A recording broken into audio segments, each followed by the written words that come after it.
अब तक टीम ने बहुत अच्छा किया है, सूर्य भी चमक रहे हैं और किशन लीला भी गई तो लेकिन फिर भी चिंता तो होती कैप्टन को। तो आपके हिसाब से इस मैच में जाने से पहले टीम इंडिया की और आपकी सबसे बड़ी चिंता क्या है? कोई भी नहीं। अभिषेक की फॉर्म या स्पिनर्स को, जैसे आप स्पिनर्स को अच्छा नहीं खेल पाएंगे। अभिषेक की फॉर्म, मुझे ऐसा लगता है जो लोग चिंता कर रहे हैं उनके लिए मैं चिंता करता हूँ कि अभिषेक की फॉर्म के लिए इतनी चिंता क्यों कर रहे हैं। बट मैं उन टीम्स के बारे में सोचता हूँ जो आगे जिनके अगेंस्ट वो खेलने वाला है कि अभी तक उसके रन नहीं लगे हैं। बाकी जवाब तो आपको पता ही है, जब उसके रन लगेंगे तो क्या होता है आपने देखा ही है।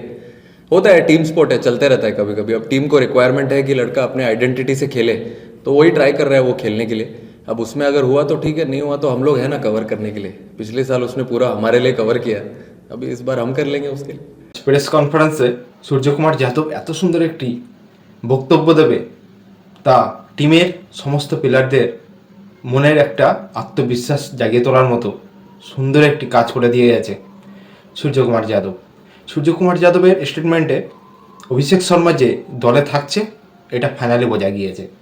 একজন সাংবাদিক ভাই জিজ্ঞাসা করেছে যে অভিষেক শর্মাকে নিয়ে কী ভাবনা এবং তাকে সরিয়ে টিমে সঞ্জু স্যামসনকে কি আনা যায়।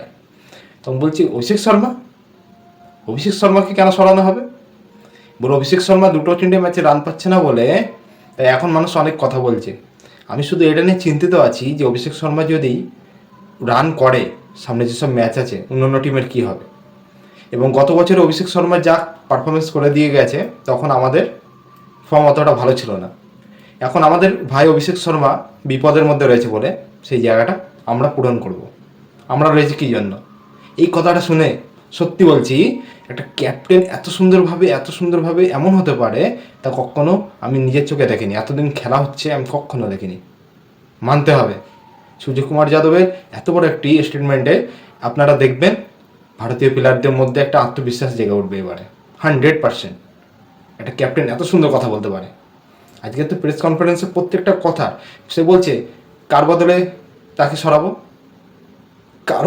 সরাবো এবং আমি এটা বুঝতে পেরেছি যে প্লেইং 11 আমাদের ভারতে এখন যেটা রয়েছে সেটাই থাকার 100%।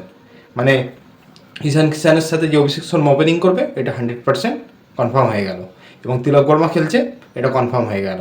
তারপরে সূর্যকুমার যাদব যেমন 4 নম্বরে রয়েছে ক্যাপ্টেনের জায়গায় থাকবে। শিবম দুবে রয়েছে, ওদের হার্দিক পান্ডিয়া রয়েছে, রিঙ্কু সিং আছে, অক্ষর প্যাটেল আছে, তারপরে বরুণ চক্রবর্তী আছে, আর্শদীপ সিং আছে এবং জসপ্রীত বুমরা আছে। এই হচ্ছে আমাদের ভারতের প্লেইং 11 নিয়ে গতকাল ফাইনালি সাউথ আফ্রিকার বিরুদ্ধে নামতে চলেছে আমাদের ভারতীয় টিম। তো বন্ধুরা, সত্যি বলছি ক্যাপ্টেন হলে এমন ক্যাপ্টেন হওয়া উচিত। সূর্যকুমার যাদব কন্টিনিউ আমাদের ভারতীয় প্লেয়ারদের সাথ দিয়েছে এবং পাশে থেকেছে। তো সূর্যকুমার যাদব ভাইয়ের জন্য আমরা সবাই জানাই থ্যাঙ্কস ভাই, থ্যাঙ্কস। তো যাই হোক বন্ধুরা, দেখা হবে আর পরের ভিডিওতে। আমার চ্যানেলকে অবশ্যই আপনারা সাবস্ক্রাইব করবেন। টাটা।